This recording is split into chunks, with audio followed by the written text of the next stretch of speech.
bascule vers le week-end et pour ce mercredi, je vous propose de réaliser la recette des petits feuilletés aux pommes. Donc c'est une recette qu'on m'a partagée sur Instagram, voilà, qui était un petit peu virale, qu'on a vu un petit peu à droite à gauche. En tout cas, moi je l'ai vu surtout là-bas. Après, si vous n'êtes que sur YouTube, peut-être que vous ne l'avez pas vu, donc ça sera l'occasion. Donc on me l'a partagée, j'ai voulu retester. Vous verrez que c'est comme toutes ces recettes, c'est que des fois il y a des trucs on se dit mais comment ils arrivent à faire? Parce que moi j'ai beau essayer, ça fonctionne pas, voilà. Mais le principal c'est que j'ai quand même obtenu un résultat convenable et que ça a plu à tout le monde. Vous verrez qu'il faut pas grand chose en ingrédients et ça on aime. Ça prend pas trop de temps, à part au début quand on se prend la tête parce qu'on comprend pas pourquoi eux ils y arrivent et pas nous.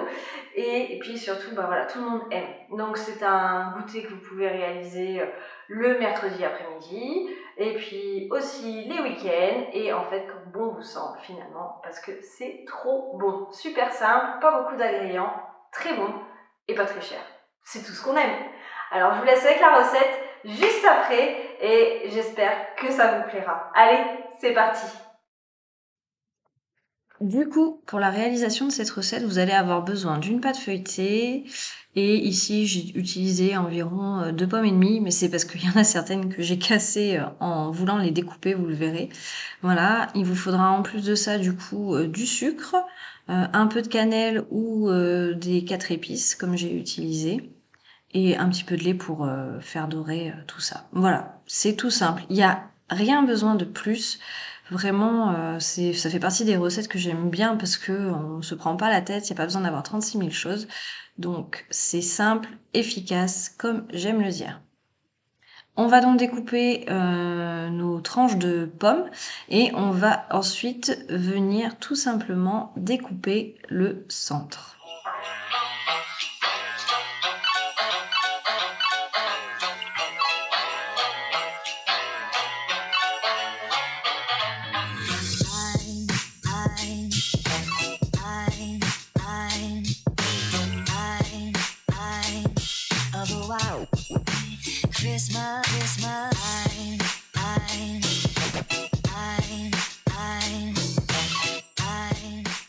Donc comme vous avez pu le voir juste avant, en fait, des fois en enlevant le centre, si on pousse trop fort avec les doigts et si la pomme est un petit peu trop mûre ou autre, du coup, on risque de casser la pomme. Donc c'est pas grave, hein, on recommence.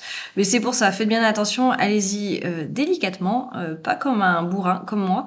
Si vous voulez espérer garder le plus de cercles possible et faites attention à vos doigts aussi, parce que comme vous pouvez le voir, ça glisse.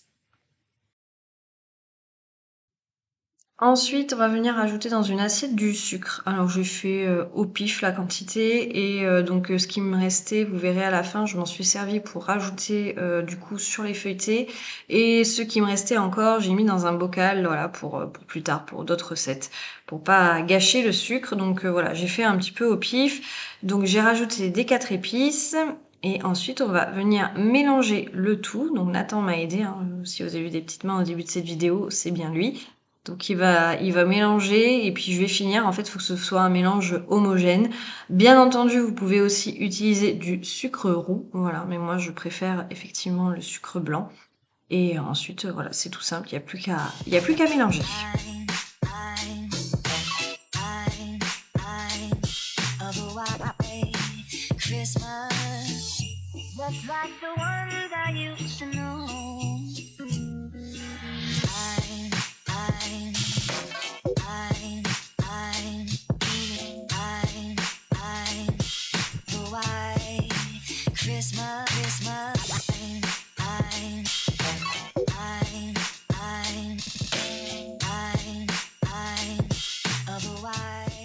Une fois que l'on a terminé avec le sucre, on étale notre pâte feuilletée et on va venir découper du coup des lamelles, des lambeaux, enfin bref, comme vous voulez l'appeler. Donc là, c'est pareil, j'ai découpé au pif, j'ai essayé de faire à peu près la même largeur à chaque fois, même si finalement vous allez voir que ça va pas être si simple que ça. Mais voilà, donc j'ai découpé. Ensuite, on vient tremper donc nos morceaux de pommes dans le sucre. Et voici la partie la plus fastidieuse. le principe normalement c'est voilà d'enrouler la pâte autour de la pomme. Eh bien, comment vous dire que ça paraissait si simple sur Instagram et c'était si compliqué à réaliser? En fait, si vous voulez, alors soit je pense mon trou n'était peut-être pas assez gros, mais c'est pas pratique du tout. Déjà la pâte, bah forcément, elle s'étire. Du coup, on n'arrive pas à passer correctement. Au plus on va mettre de pâte dans le trou, au plus ça va être compliqué de la passer. Bref, franchement, là, la première, j'ai essayé. Vous allez voir que j'ai voulu recommencer sur une deuxième. Et après, j'ai fait une toute autre manière, complètement différente, beaucoup plus simple du coup, et qui consiste pas du coup à venir enrouler sa pâte autour de la pomme. Si vous avez réussi à le faire, je veux bien bah du coup votre technique, parce que moi, j'ai rien compris. Enfin, en tout cas, j'ai pas réussi et c'était un petit peu frustrant, mais bon, c'est comme ça. Entre les vidéos que l'on voit et ce qu'on peut faire après réellement, bah des fois, il y a quand même une grosse différence.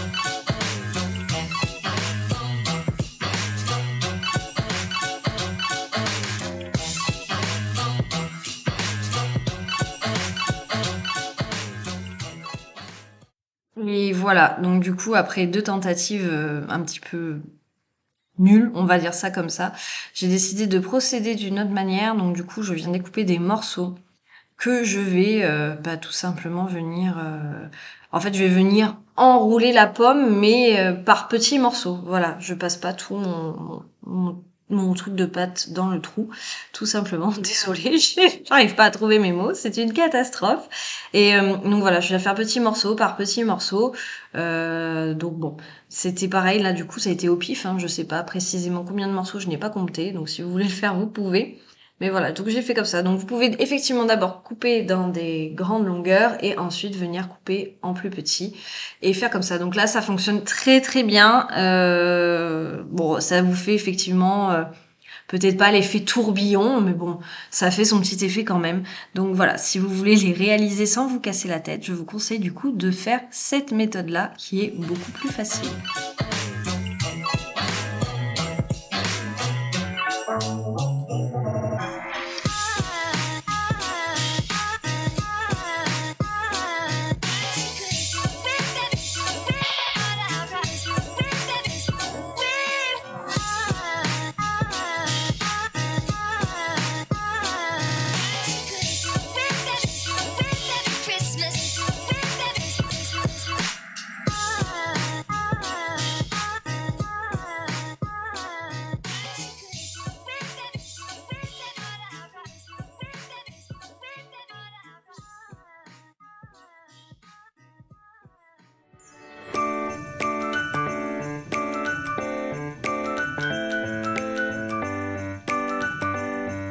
Une fois que nos petits feuilletés sont prêts, on vient les badigeonner de lait.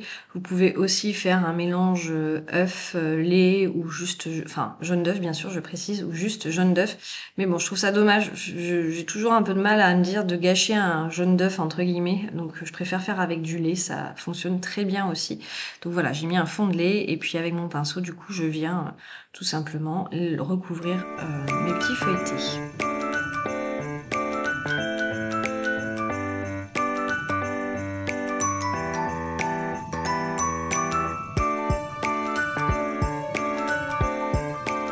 Une fois cette étape faite, je vais enfourner du coup à 180 entre 25 et 30 minutes, four à chaleur tournante pour ma part. Donc bien surveiller la cuisson en fonction de votre four. Et les voilà, nos beaux feuilletés aux pommes, tout beau, tout chaud, bien doré. Donc je rajoute le sucre qui me restait, mais vous pouvez aussi mettre du sucre glace, c'était ça dans la vidéo de la recette initiale. Voilà, mais comme je vous ai dit, moi je voulais pas gâché. Le résultat est vraiment top. La pomme est bien cuite, ça rend pas trop d'eau, ça caramélise forcément, mais c'est pas gênant. Et franchement, super. Donc n'hésitez pas à me dire si vous reproduisez cette recette, si elle vous a plu, si vous avez réussi avec la pâte feuilletée. Moi, je suis preneuse de vos astuces et je vous dis à très vite.